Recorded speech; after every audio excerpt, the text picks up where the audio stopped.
kulanti wacan oo wanaagsan daawadayaal meel walba dunida ka joogtaan waxaad ku soo dhawaataan qodobada wararka kuwa ugu doorka roon waxa qayb ka noqonaya dowladda federaalka Soomaaliya iyo maamulka Galmudug oo ugu dambeyn kala booday Axmed Cabdi Kaariye Qorqor oo markaani duulaan ku ah madaxweyne Xasan Sheekh Maxamuud iyadoo markaani beesha habar gidir ay dagaal toos ah la gashay Xasan Sheekh Maxamuud sidoo kalena waxa ay ku loolamayaan doorashada maamulka Galmudug kadib markii caawa fadeexadii ugu weyneed ay ka dhacday magaalada Muqdisho guddiga lagu murusan yahay ee doorashooyinka qaranka ninkii hogaaminayay sida sawirka kaaga muuqdo waxa uu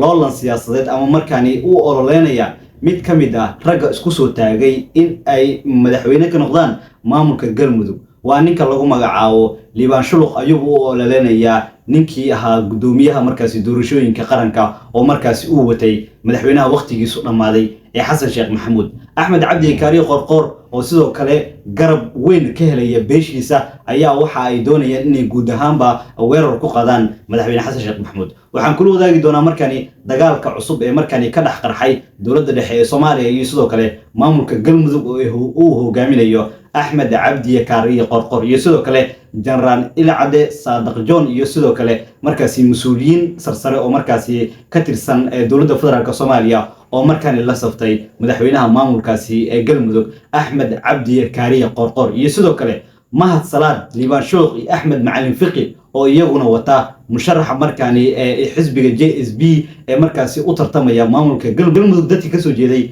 laba ayay u kala qaybsameen iyadoo madaxweynaha maamulka Galmudug Axmed Cabdi Kaariye Qorqor oo markaani qarka iska tuuray sidoo kalena diiday in markaasi doorasho qof iyo cod ah ay ka dhacdo maamulka Galmudug xogahaas iyo sidoo kale macluumaadka marka ka dambeeyay ka soo dhacaya dhankaas iyo Galmudug iyo xiisada u dhaxaysa dowladda federaalka Soomaaliya intaan kula wadaagin daawada hadii ay tahay marka ugu horeysan soo boqoto fadlan muuqaalkan like saar sina share garay wixii fikirkaaga qaybta hoose ee faalada noogu reeb waad ku maasan tahay daawashada iyo sidoo kale rajaan qaadka wararkeena mahadsanid daawada aynu ku bilowno caawa guud ahaanba waxaa baraha bulshada haysta dagaalka markaani ka dhax qarxay Xasan Sheekh Maxamuud iyo sidoo kale Axmed Cabdi Kaariye Qorqor oo maalmihii ugu dambeysay xal waara aanan loo haysanin madaxweyne Xasan Sheekh Maxamuud guddiga doorashooyinka lagu murusan yahay iyo sidoo kale Liibaan Shuluq oo markaani garab weyn ka helaya guddiga doorashooyinka qaranka oo markaani jeebka ku wato madaxweyne Xasan Sheekh Maxamuud ayaa caawa guud ahaanba fashil iyo foolxumo iyo sidoo kale ceebtii ugu weyneed dhexda ka taagan kadib markii gudoomiyihii qaranka oo markaasi madaxweyne Xasan Sheekh Maxamuud u doortay in gudoomiyaha doorashooyinka qaranka oo markaasi uusan ku milmin siyaasadda Soomaaliya sidoo kalena uusan ka qayb qaadanin ololaha musharaxa markaasi ama u tartamaya qayb ka mid ah markaasi maamulada dalka ka jira Liibaan Shuluq oo ah isaguna musharax markaasi u tartamaya xilka Galmudug caawa waxa uu kulamo kala duwan magaalada Muqdisho markaasi kula qaatay agaasimaha hay'adda wasaaradda NISA Mahad Maxamed Salaad iyo sidoo kale markaasi dhowr siyaasiyiin oo markaasi qayb ka markaasi aba xubin ka markaasi xisbiga JSB iyo sidoo kale markaasi guddiga ama gudoomiyaha lagu murusan yahay ee doorashooyinka qaranka Axmed Cabdi Kaariye Qorqor oo markaani sheegay in marnaba aan loo dulqaadan karin waxa uu wado markaasi gudoomiyaha doorashooyinka markaasi qaranka oo markaasi hore ugu tirsanaan jiray ayaa la leeyahay xisbiga JSB isagoo markaani hubkii ugu badnaa markaasi faraha ka saaray ayaa la leeyahay beesha Mariixaan oo markaasi degmada Caabud sidoo kalena waxa ay soo bandhigeen markaasi saanad military iyo sidoo kale hub noocyadiisa kala duwan guud ahaanba Galmudug caawa waxa ka taagan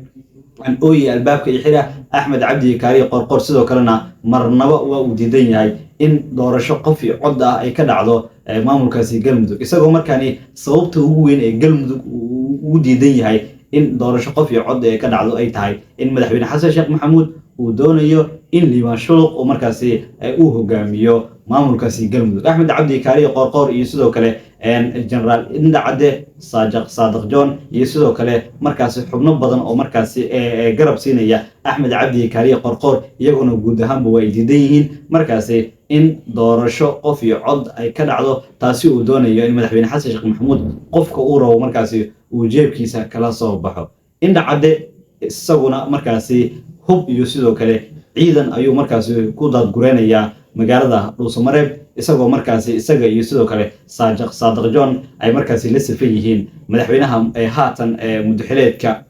markaasi Galmudug haya axmed cabdi kaariye qorqor guud ahaanba waa isku soo dhammaatay xiriirkii u dhexeeyey dowladda dhexe ee Soomaaliya iyo sidoo kale maamulka Galmudug kadib markii axmed cabdi kaariye qorqor uu caawa qarka iska tooray sidoo kalena diiday in markaasi Galmudug ay ka dhacdo waxa la yiraahdo doorasho qof iyo cod ah sidoo kalena tareenkii madaxweyne xasan sheekh maxamuud waxa ka booday nin miisaan ku leh markaasi xisbiga oo markaasi ay doonayeen inuu noqdo musharaxa markaasi xisbiga JSB iyagoo markaani jeebkooda kala soo baxay markaasi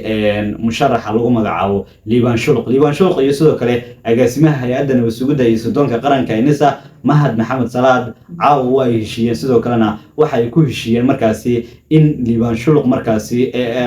hoggaan looga dhigo maamulka Galmudug sidoo kalena Mahad Maxamed Salaad ayaa lagu soo waramayaa in markaasi 1 milyan oo markaasi doorashada ama labadii sano ee ugu dambeysay markaasi uu qayb ka ahaa markaasi ama ugu baxday ayaa la leeyahay doorashooyinka markaasi labada sano ee ugu dambeysay uu ku doonayay Mahad Maxamed Salaad inuu markaasi madaxweyne ka noqdo maamulkaasi Galmudug lacagtaasna waxaa lagu soo waramayaa in musharaxa xisbiga JSB ay wadato Liibaan Shuluq uu caawa akoonkiisa ugu wareejiyay ninka lagu magacaabo Mahad Maxamed Salaad أحمد معلم فقي مركز وزير كجاشانيجا أجاسمها نسا وحي مركزي قرب يجاشان ويهين